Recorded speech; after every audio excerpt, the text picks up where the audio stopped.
Good afternoon and welcome. My name is Jay Rosenzweig, and it is my great honor to moderate this session. As a passionate social impact entrepreneur who has been fighting for the equal rights of women in business and beyond, and in my role as board chair of the Raoul Wallenberg Center for Human Rights, which is dedicated to the promotion and protection of human rights for all, I believe the topic before us is a critical one. This past year has been a difficult one with well over 100 armed conflicts. One of the key concerns has been the prevalent abductions and kidnappings and conflict-related sexual violence against women, including in Israel, Ukraine, and Afghanistan. The common thread with each of these panelists is that they not only have the expertise and experience in these areas, but they also have a genuine desire to break that cycle of violence. Mykola Kuleba is a Ukrainian social and political activist and former presidential commissioner of children's rights for Ukraine. He is the founder of Save Ukraine, which, among other things, rescues and returns Ukrainian children to their rightful families. Mykola is to be found as well in the movie Superpower by Sean Penn, which I was honored to executive produce. Welcome, Mykola. Thank you for being with us. Our second panelist is Yuliya Etingen, Chief Impact Officer of Global University Systems. Among other things, Yuliya's organization has educated more than 30,000 Afghan women pro bono since Taliban rule in 2021.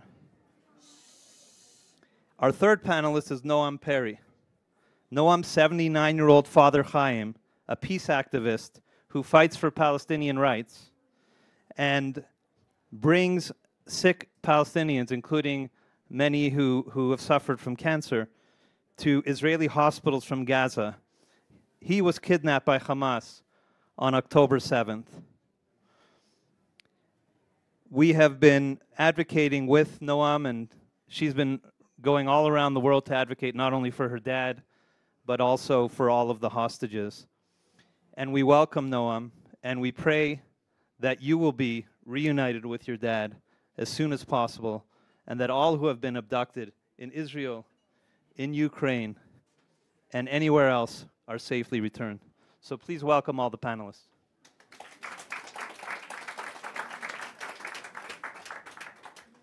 I'll start with a question for Mykola. Women and children and the most vulnerable innocents have always suffered in conflict zones and in war.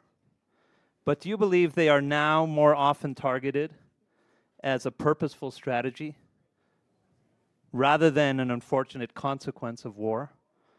I ask this because it certainly seems to have been the case in Ukraine, for example, and also in the October 7th attack and atrocities. Thank you. It is so important for us to raise awareness about Ukrainian children and about what happened, because I don't want to shock you that, oh, somebody crazy, you want to kill them. And I receiving many questions, why Putin needs children? Why? Because you have to care. You have to feed them. You have to do something with them. But we have to go deeper to our history, to annihilate our identity. He wants to forcibly transfer them. It is a strategy. You ask me about strategy. First, it's to kidnap. Then, it is Russian propaganda. It is a pure poison. It is a poison. If you will live there, you could be indoctrinated very fast. But what about kids? They could be indoctrinated for 1, 2, 3 months. I will tell you about how they doing this. But then, to Russify, weaponize these children, And now thousands of young adults who've been Ukrainian children 5 years ago, because war started 10 years ago, now fighting against Ukraine because they instilled hatred towards Ukraine. It is a Putin strategy, it's a Russian strategy. How to destroy Ukrainian identity, how to erase Ukrainian identity. And one thing more. From the previous experience, we understand that genocide is when somebody massively killing children, people, and we learned this and we define this as genocide. Now you no need massively kill. You cannot kill massively anybody, because whole the world will stand, will protect, and about innocent children, it's almost impossible to kill millions of children. It's easier to invade a country, to kidnap these children, indoctrinate them, and turn them to be Russian. Yeah, it is a Putin strategy, and it is genocide. We have to learn this from these lessons. It is genocide what Russia doing now with Ukrainian population, especially with children. Thank you. And I will share with you, if you haven't seen it, our Raoul Wallenberg analysis of the Russian Federation's breaches of the Genocide Convention. Noam, what message would you like to convey to global leaders about the importance of resolving this hostage crisis humanely and swiftly? That's a great question, because I think it might not be clear what we have to do here in Davos, speaking to all of you. We are the hostages' families, and I am for my father going around the world, talking with world leaders, with governments, with our own governments. That, you know, may be the obvious. But it's important for us to speak to everyone of you, so we'll have more and more influential people, specifically who really knows the story. Because we know that this, from afar, it might look complex, but in reality, it's not complex at all. When you look me in the eyes and I tell you that my father, who's almost 80 years old, was dragged from his own home, and he's been kept in tunnels in Gaza for 104 days without proper conditions, to say the least, without enough food, without oxygen, without his medication. He has a heart disease. He's dependent on medication. So it's hard to explain this in any other way than a crime against humanity. And I come from a community who suffered a lot on October 7th, who has undergone a massive massacre. 1 out of 4 people of my community was either murdered or abducted. And I know you know, and some of you I know here saw the movie and know about the atrocities and horrible crimes that were made specifically for women on October 7th. But the most important message that I have for you, if you ask me what's the one thing, is that I want all of you to understand that this is not something that happened in the past. This is happening now. This is still happening. 136 people, including my father, including 16 young women, and 2 kids, are still kept in tunnels under the Gaza Strip. And we know for sure from testimonies of some of them who came back that some of them are continuously undergoing abuse, rape, sexual abuse. So this is an ongoing event. We cannot treat this as a horrible event that happened on October 7th. This is happening now, and we came here to tell all of you that each and every one of us should ask himself what he can do now, just immediately after our talk now, to help solve this issue? Thank you, Noam. One of the reasons, as I say, I felt it was really important to have this panel is because, as I mentioned earlier, there's a common thread here of abduction, of abduction of the vulnerable, and we all need to stand together. And sexual violence against women all around the world, conflict-related, and sexual and deprivation of women's rights, including in Afghanistan under Taliban rule since 2021 and previously. So I want to turn now to Yuliya, who's been doing some incredible work related to Afghanistan. What challenges, Yuliya, do women face in pursuing education during and after the conflict? Thank you very much, Jay, and it's a pleasure to be here and to be on this panel that talks about such important topics.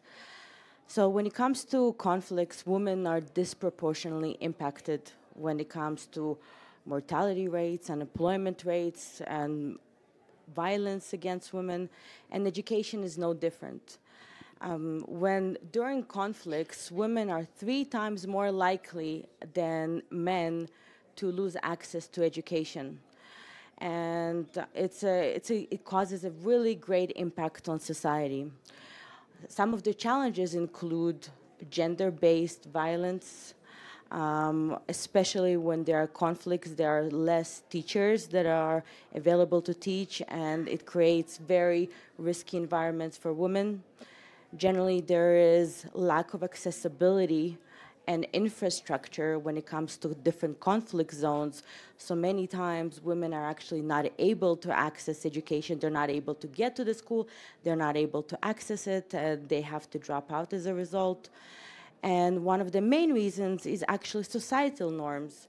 So when it comes to different conflicts, so women are the ones that actually have to take on the domestic and the unpaid labor, and they have to make sure that their families is okay, that their families are okay. And in the end, they're the ones that are suffering, because when they don't have access to education, they many times have to resort to arranged marriage. And then as a result, a lot of them, they end up getting pregnant early, and they have increased child mortality rate, increased maternal rates, and generally their lifelong earning. And the psychological damage for women when it comes to conflict zone is so high that many times it really, really inhibits them of actually pursuing education in the future. And we all know that education is a solution for women, for the society to actually improve. And women help each other. When women kick down doors, they open the doors to other women, and society thrives. So having lack of access to education in this conflict in these different conflicts is a great impact on the whole world. Thank you. As I continue to think about what to ask you, Mykola, I have so many questions I can ask, but I feel that it's important to maybe return to a similar question that I asked Noam. Our organization has been working with the chief prosecutor of the International Criminal Court. There's been charges laid against Putin for the crime of abduction of children and the prosecutor general of Ukraine. But what would you say to the global leaders of our world, to the global community, in terms of the urgency of this matter and what must be done? Because there's a lot of talk, but I think we need a lot more action. You're totally right. Action is a key word, because we don't need just express concerns, because if something happened with our own kids, Right. yeah, I'm very often hear from different people, oh, if somebody touch my child, I'm ready to kill that person. Yeah, but if somebody come to your home, rape your wife, steal your kids, and how you can keep silence and express concerns? Right. Oh, yeah, maybe it's bad, but let's think how to help you. No, we have to immediately act and do something. That's why my call to action, to whole civilized world, that, you know, Ukraine's war, it is not about territory or Ukrainians. It's about humanity. It's about if we are ready to protect innocent children from that crazy people who want to rape them, who want to kill them. And I just want to tell you very shortly 2 stories. One story, we escaped one lady with 2 kids who've been raped, stopped and raped of 6 Russian soldiers. She couldn't walk after that. Her husband next day hanged himself, and we took her. We provide recovery 6 months for her in our Hope and Healing Center. And now she's witnessing. Before that, she couldn't just imagine that she could speak. But now she's witnessing about these crimes. And another child, we are returning children who've been abducted. I cannot tell you how we're doing this. It's very confidential, but we're doing this.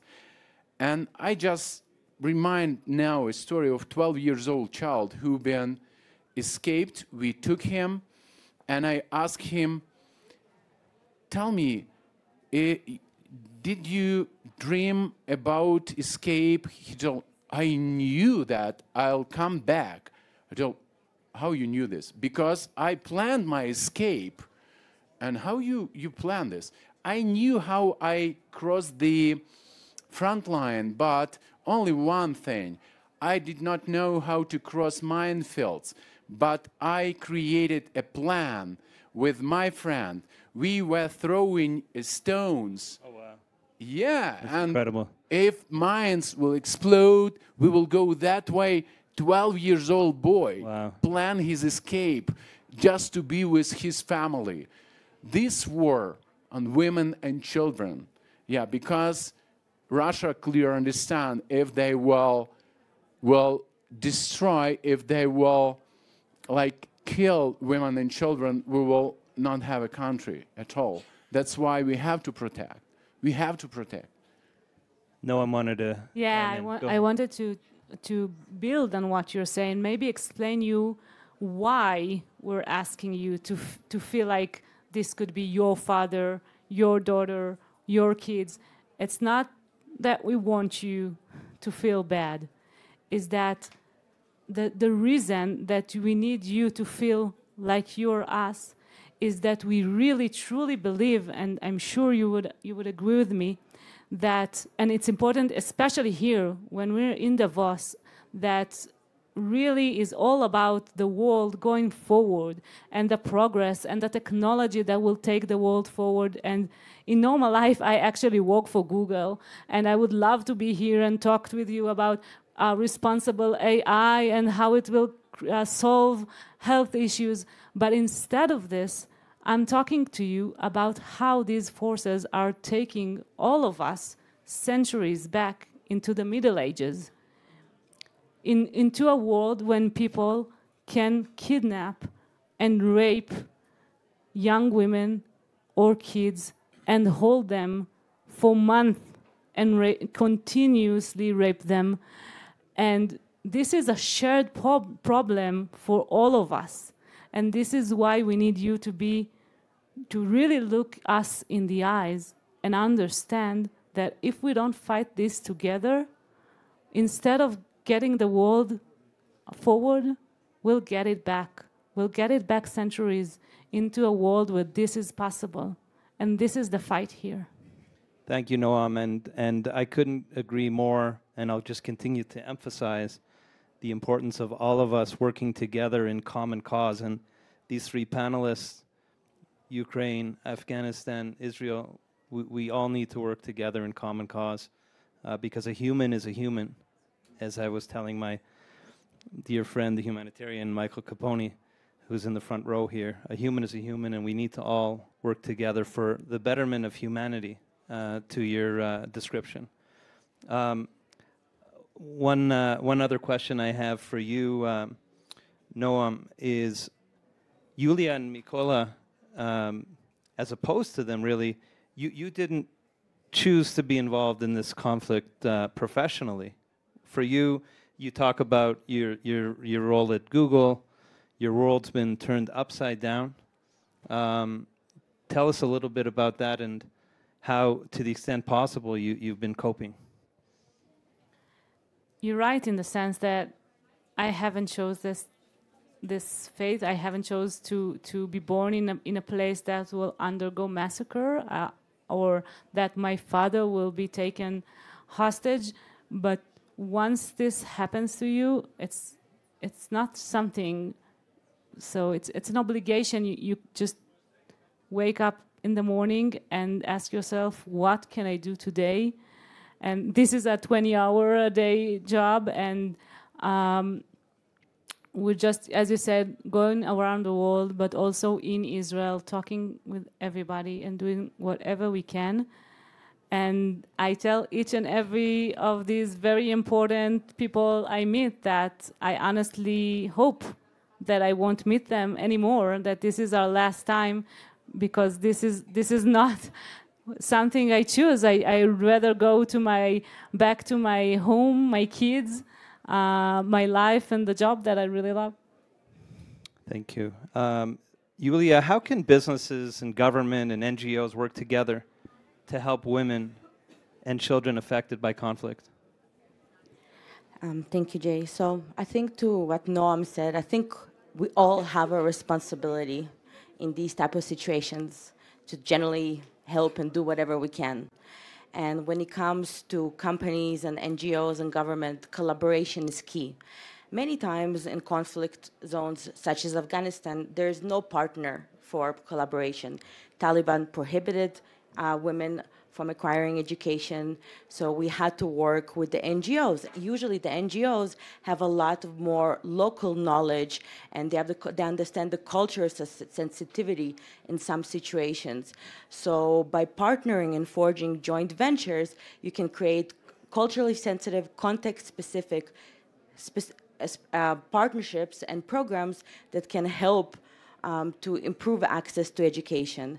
And as Jay said, we are now teaching 30,000 women in Afghanistan, and we can see that it really gives them the skills and the confidence to help to contribute meaningful in society, even against all odds. So there's many things that can be done, and by building local capacity and by teaching women to the skills so they can also become entrepreneurs if they can't get a job, and by providing a vocational education that is very specific to their cultural context.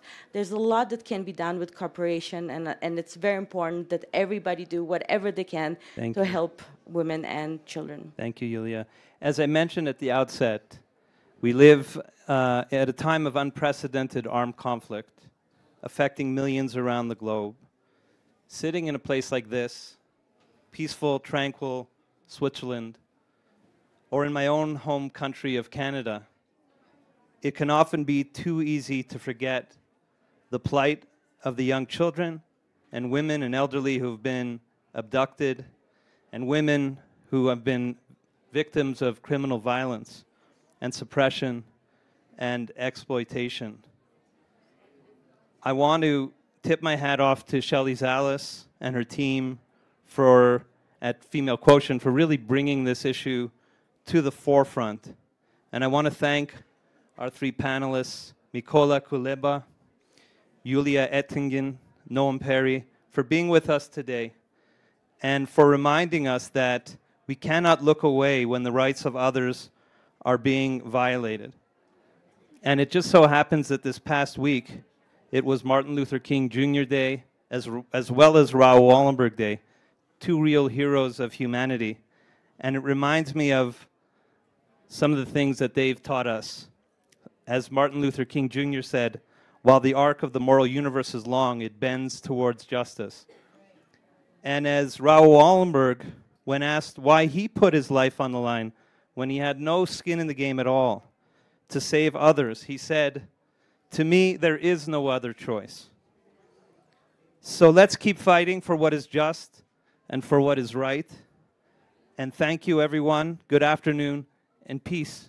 Peace to all of us. And one more sentence, guys. Go ahead. One more sentence. Please.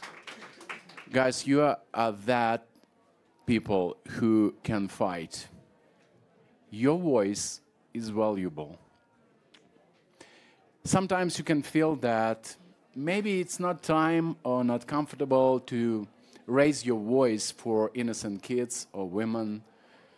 And maybe you will remember this meeting. Do this. Thank you. Thank you. Thank you, everybody.